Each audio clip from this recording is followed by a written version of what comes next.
welcome to Book World, The Great Escape. It is Wednesday, August 31st, and it is 1 p.m. Central Time. So guess what time it is? It's time for Book World. I'm here with my co-host, Miss Author Michael Scott Clifton, and today we're going to have Author Stone Keye joining us, and we're going to be talking about urban fantasy. So I'm kind of curious to know the differences between them, but before we get into there, Mike, how was your weekend?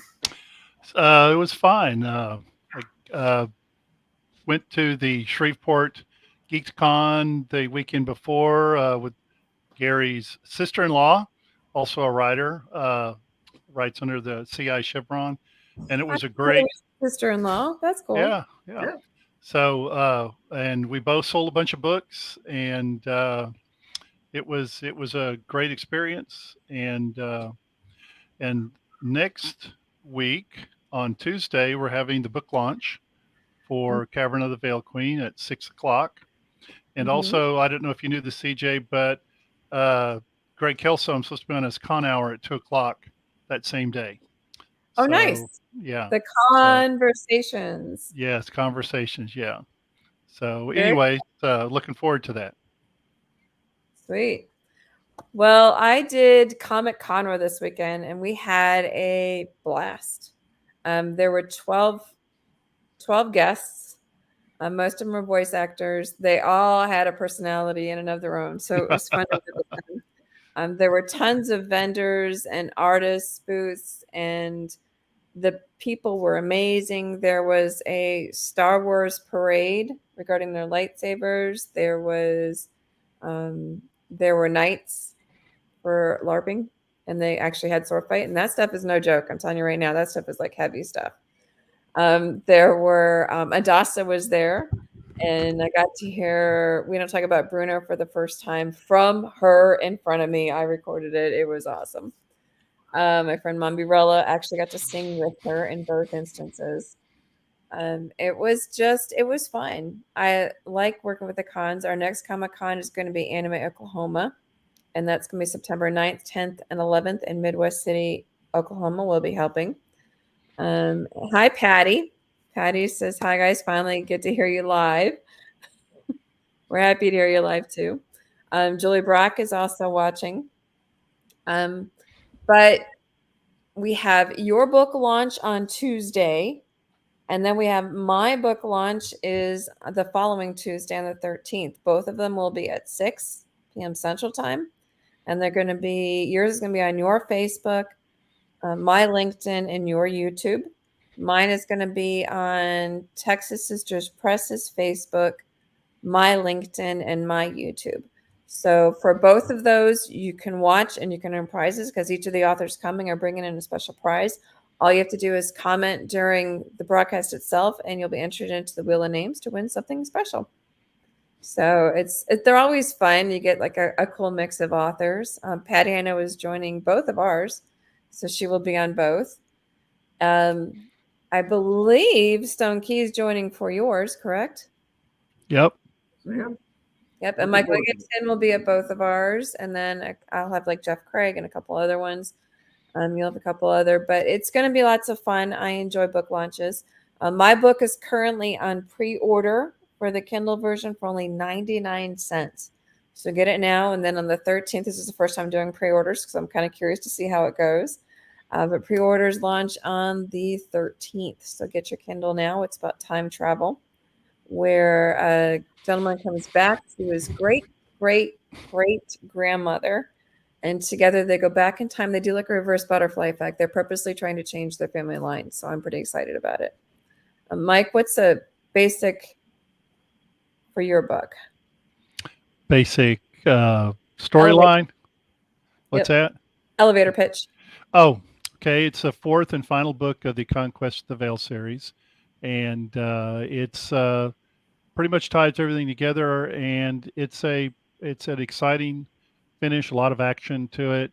If you've read the first two or three books, or the first three books in the Conquest of the Veil series, I think you'll be very happy with the fourth and final book because it's a really good read. It's pretty fast paced, and I think it ties together the storyline quite nicely. And again, I've already gotten some feedback from people who have been following the series that have already gotten the book, and I'm quite pleased with the result. I'm actually about halfway through it. He's going to be on the Shelf Life blog, and that will be on the 7th, I believe, of September is when it's going to be on mine. So I'm enjoying it a lot. I can't wait to finish it off. I've read all the other 3, so I'm excited. And that's the book, the Lone Star Literary Life book blog tour, of which CJ is one of the bloggers. And so I believe it starts on September the 7th. And I think So it's 10 days? 10 blog stops, I think, 10 blog stops on the tour. So yeah, I'm looking forward to it. Good. Stone, how was your weekend? Well, sorry, that was good.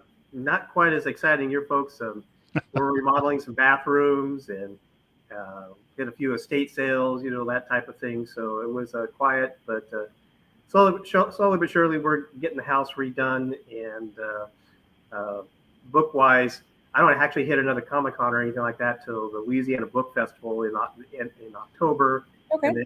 And then I'll be at the Louisiana Comic-Con in Lafayette I believe that's November.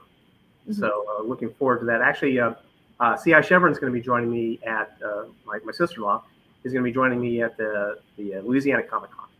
And so looking forward to that. Should be fun. I actually did my first Comic-Con this year. Had a great time. Realized, though, that one of the things I missed out on was I didn't dress up. I didn't get the didn't do the full stuff. effect.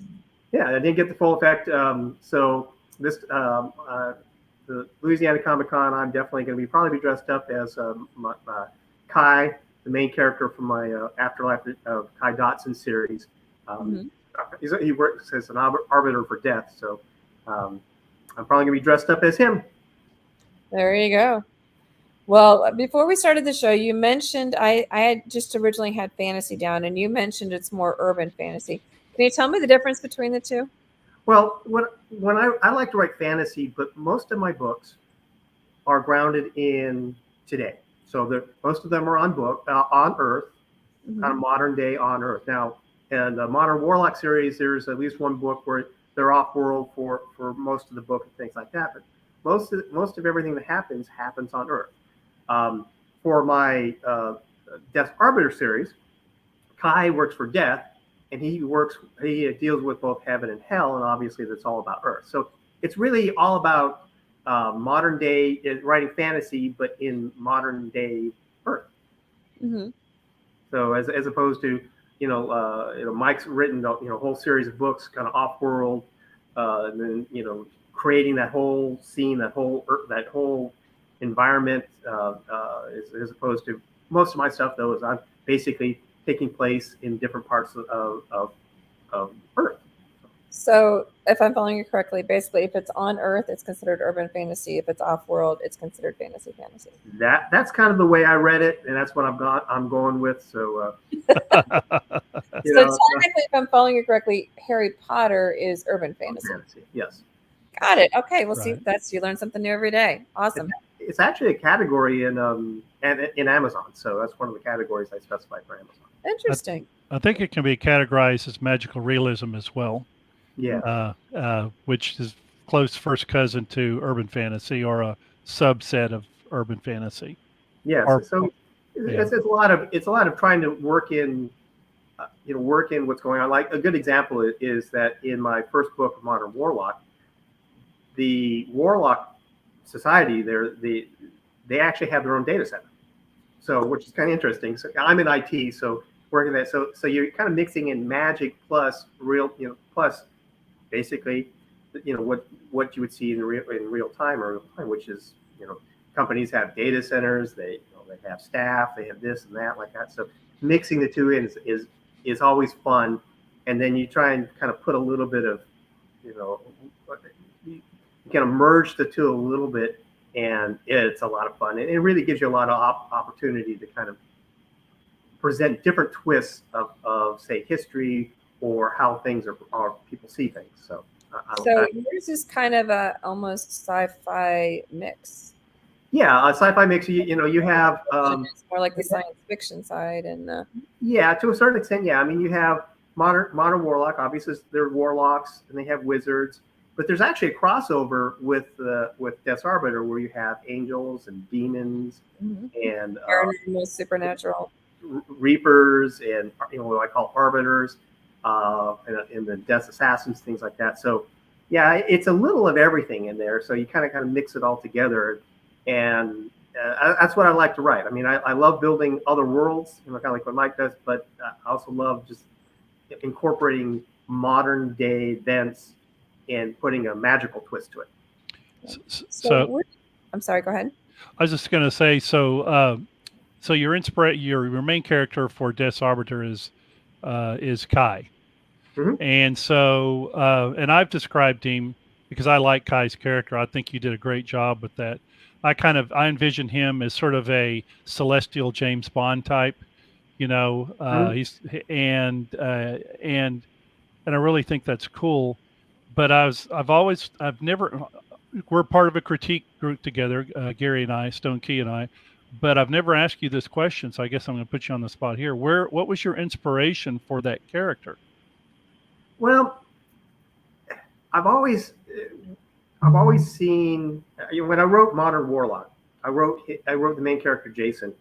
He's a father, he's a dutiful husband. He's kind of that guy that everybody kind of wants to be. He's not famous or anything, but he's just an overall good guy. I always wanted to write kind of his alter ego, somebody who's cocky, who's not a family man, basically into I'm looking for my latest conquest, and it's not quite like that. But the thing is, though, is that Kai, into a certain extent, is his alter ego. He's that cocky guy that's out there. He's good looking. He's got money.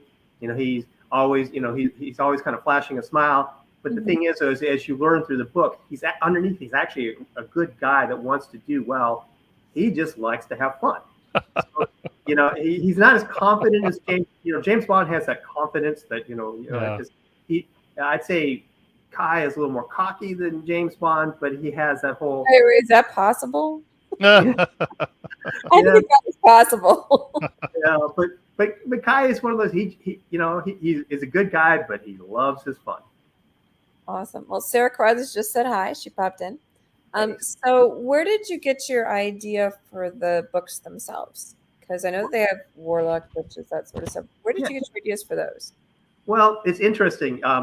For my first book, the Modern Warlock series, back in, I think it was 2016, I had just read one of the book series, had mages and things like that. And it was well written and I liked it, but I put down the book when the arch villain had just, killed somebody, or, his first part of his master plan had succeeded and all that. And I was like, and as it is, I have a bit of insomnia, so I can't go to sleep. Some people their head hits the pillow and they're asleep. That's not me. So I'm sitting there thinking, okay, the bad guy got away with it. I can't go back and read the book. So I started thinking about this character that could have thwarted this evil villain. And I literally kind of thought through how it would work, and boom, I was out like a light. So the next night, I kind of did the same thing. And then, it didn't always work, but basically that, like, Jason, the character, kind of developed from that whole concept of, okay, I'm going to work this villain, and then it turns into fight scenes and kind of world building, all this thing. And so you kind of literally built the storyline in your sleep. Yes. That's awesome. How did you remember it? How did you retain it? Because I have a hard time. Sometimes I can work out like a plot bunny in that mid wake up, mid go to sleep zone. But if I don't somehow jot it down, it's gone. With my insomnia, it was not a problem. I'd work through the chapter and it's like thinking about it, and then boom, I was out. So I didn't have a lot of that. And then a lot of times what would happen is the next morning, like I'd be driving to work and I'd run through the scene again and then make some tweaks and things like that. So I actually had, by the time I actually got the guts up to sit down and start typing it, I had 75% of the book already kind of worked through my mind. The one thing I had failed to come up with was the first chapter. How was I going to introduce Jason? So I wrote this chapter, which eventually I ended up throwing out and rewriting based upon kind of input from my sister-in-law and others. But from there on, it's just been the same thing. If I'm the best time for me to write is, put my head on the pillow and think about where I want it to go, and boom, the chapter kind of comes to me.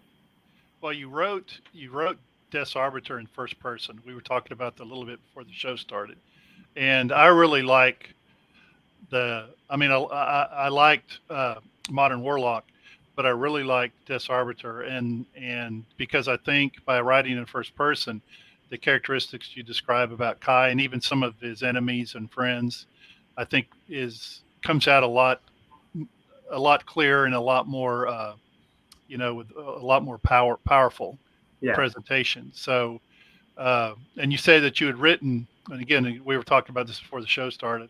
You had written Modern Warlock in third person, which is what most authors do, but you had written Des Arbiter, Afterlife of Kai, in first person. So, and we were talking a little bit about, now we're going back. You finish your latest Arbiter book. Now you're going back and working on another Modern Warlock. And can you tell us a little bit about, you were sharing with us about your transition from first person to third person? Yeah, and the thing is, I really, maybe that's just who I am, but when I started writing, the Afterlife of Kai Dotson series, that first person, it just flows. Yeah, I can just feel it. I mean, it's really it's like trying to actually think from the character's head, and they're just putting the words out there, and it just flows. So, finished book 2 called Death Angel, and had several readers ask about fourth book from Modern Warlock, and I said, okay, yes, I need to get back to that. And I've been writing, and switching back to that third person has been a struggle. Things don't flow. I don't know if it's because that's not the style that I like to write in, or it's just that it's been so long since I've written in it. But I'm getting through the chapters and stuff like that. I'm just finding it's a little more difficult because I'm actually having to think about my writing versus just writing.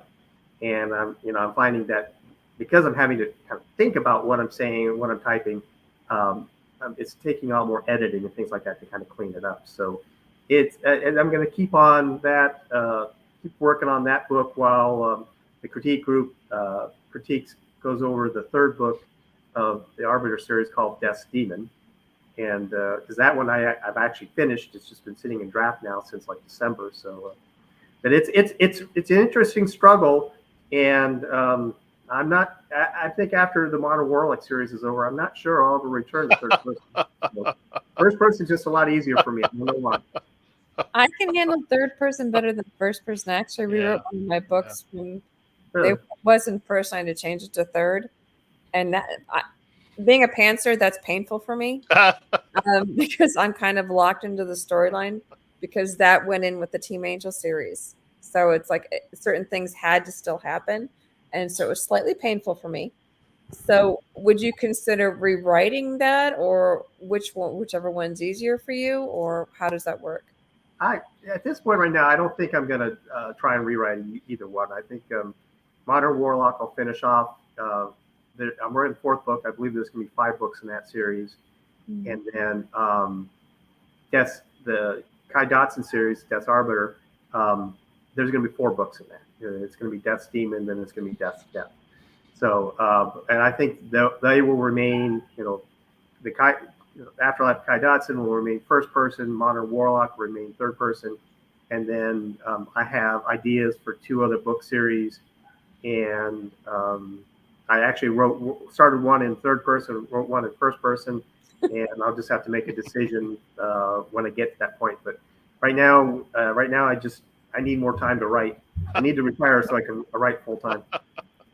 So Patty Wiseman had a couple questions. She wanted to know, do you have a journalist background, and when did you start writing? Journalist background? No. I IT. Software developer for 17 years, and project management, portfolio management, all that kind of stuff. I do a lot of IT consulting these days. So the best I can say of writing has been, business cases and things like that. So I really don't. And I think that's been a struggle for me. And I think the other question was, when did I start writing? When did you start writing? Mm-hmm. I think it was beginning of 2017. I had most of the first book of Modern Warlock in my mind, and I decided to put keyboard to word and start typing. And like I said, that passed the whole problem of the fact I hadn't thought of a first chapter. I just started writing, and I think 6 months later I had my first book ready. I think it took almost a full year of editing before it was ready to be published. But I was ecstatic, and I love writing, so I had so much fun writing that first book, and I still enjoy writing. Nice. So your book covers for Modern Warlock and for Des Arbiter are absolutely stunning. Thank you. They're absolutely. I mean, I couldn't walk past them and look at them and not have to stop and pick them up, which is what you want for a book cover. So I was curious, Gary, how did you? Could you tell us a little bit how did you? What was your ideas? How did you come about creating the book covers for both Modern Warlock, which again is absolutely it's a great, fabulous book cover, and again for Des Arbiter? Well, Modern Warlock was easy because, as I was thinking through the scenes of the battles and stuff, I had a glimpse of, you can see it there. I had a glimpse of Jason. That's Jason there. And then of course, as when we built the series, those 4 symbols around them all relate to the Warlocks. And then from there on, it was just basically, these are just different characters. Now for Des Arbiter, I kind of had an idea of what Keye would look like from the start. Probably even before I started writing the book, I knew how he would look. And then I started working with a graphics artist.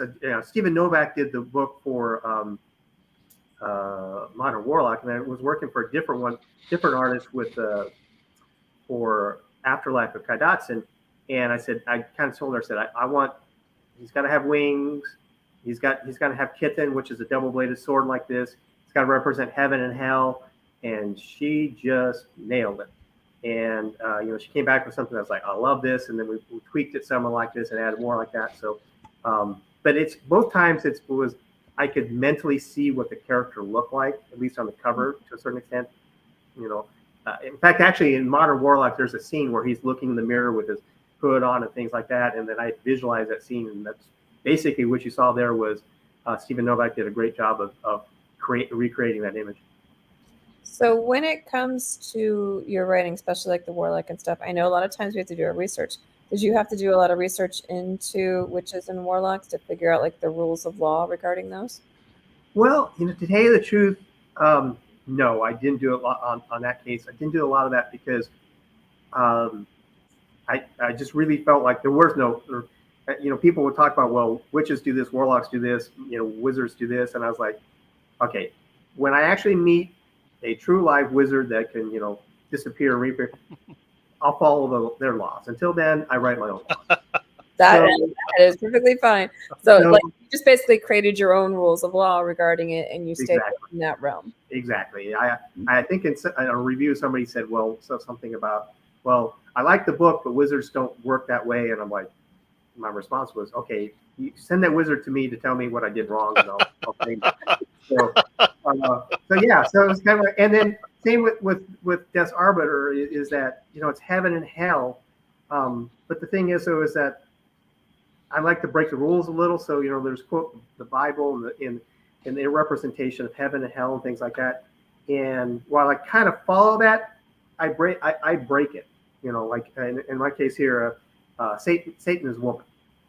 All right. So, and then in heaven you have angels. They're not the whole pure. I mean, actually, you've seen movies where you see angels and they're not exactly the pure as what driven snow type of angels. And that's how most of all the angels work, is that they want to do good, they want to help out like this, but they are not these pure, perfect, entities, and they have their fallibles and things like that. So that's basically represent that, and also represent the fact that demons are evil like this, but the thing is, though, is that they're not 100% completely monster things. There's a little bit of aspect to it. So, like I said, I try and kind of follow the general guidelines, but I usually break most of the rules. Wow. That's okay. Well, we have a few minutes left. Is there anything you'd like to add? Oh, not much. I mean, I've really enjoyed writing, and I've learned a lot about the marketing portion of things like that. So I'm looking forward to getting more books out. Like I said, I'm really looking forward to being able to retire and be a full-time author so I can get more books out, because right now I actually have, like 6 ideas for books and book series that I simply just don't have the time for. So, uh, you know, if I could make as much money right as an author as I did as working IT, I'd switch today. But as it is, it's going to be a You're couple. not in it for the money if you're an author. Yeah, exactly like that. So It doesn't work that way. yes, I know. So Gary, go ahead. So I've got one more question for you, and the reason I'm asking Gary is for those who are listening in, because we're on the same critique group. But Gary, your blurbs that you come up with for your books, you do a fabulous job on those. And I say that because I hate writing blurbs, and I will say that I spent the whole day working on a 150 character blurb. 150 character blurb. So I was a little curious as to how. So if you're out there and there's authors like me that are struggling with blurbs, what kind of advice could you give them? One of the things, and actually, to tell you the truth, I learned this from you and Lisa, is don't try and don't try and recap the entire book in the blurb, because I think that's one of the things that everybody tries to do, is that, and I think when I wrote my first blurb, it was like, Kai does this and he does this, and or Jason does this like this, and I said no. So basically, I just kind of took the high points of, hey, what happened in the book, some of the major points, what were the struggles, and that's really what I think a lot of people are looking for. What is the struggle? What is it that the main character is trying to overcome? What are the things they're fighting against, like this? So if you just try and not do the whole recap the book, I think that helps a lot. And that's something that I like I said, I learned from you and Lisa about, is quit trying to rewrite the book in 150 words. Yep. My suggestion is basically it's kind of like a jumping off point. You're teasing. So in other words, just like little bits of, grab this highlight here, this grab. So basically, if they read it, they get like a summary of the book, but not like the whole book. Yeah. So once you kind of get that in your mind, it gets a lot easier. But to tell you the truth, I still struggle with mine. I actually start thinking about the blurb about halfway through when I'm writing the book. I'm thinking about it. I'm kind of just mulling it over in my mind and things like that. So by the time I get to then, I've probably rewritten it like 150 times. So so that I have your struggle. I just spread it out over 3 or 4. I may have to try that because if it took me one day to do a 150 character blurb, I probably needed to start halfway through the book. Yeah, well, you'd be surprised if you just think about it, kind of as you're writing and going along and just putting things. By the time you actually have to write it, it's already there in your mind. So well, and it's painful because we're writers, so they want like a maximum of about 250 words, and then they're like, no, now you got to ratchet it down to 75. Now you need just 50 words for this. Oh, and then you need like a 10-word teaser, and I'm like. So I have to boil down a 300 to 400 page book into 10 words. Yeah. Oh yeah. You have to get creative. Yeah. Well, I have found that taglines are actually I do pretty well with taglines. That you only die once unless you work for death and things like that. Those come to me, but the rest of it is exactly that. It's struggle. Yeah. But thank you so much for joining us today, Stone. We really appreciate it and appreciate your insight into urban fantasy. Oh, well, thank you for having me. I really appreciate the time. For those who want to learn more about him and his books, you head over to stonekeybooks.net. That's STONEKEYEBOOKS.net. Next week on the 7th of September, we're going to be having Danielle McDonough, and we're going to be talking dystopian fiction. So I'm pretty excited. I've read her book, actually reviewed one of them on here, so I'm pretty excited to have her. And then in the meantime, Don't forget that Mike's book launch is September 6th at 6. You can find out more about his book launch on michaelscottclifton.com, michaelscottclifton.com. And then mine is going to be on September 13th at 6 p.m. You can find out more about that on cjpetersonwrites.com, cjpetersonwrites.com. In the meantime, stay tuned next week, wherever you found this, on LinkedIn, YouTube, or Facebook, for Danielle McDonough and Dystopian Fiction. We'll see y'all next week. Bye. Bye-bye.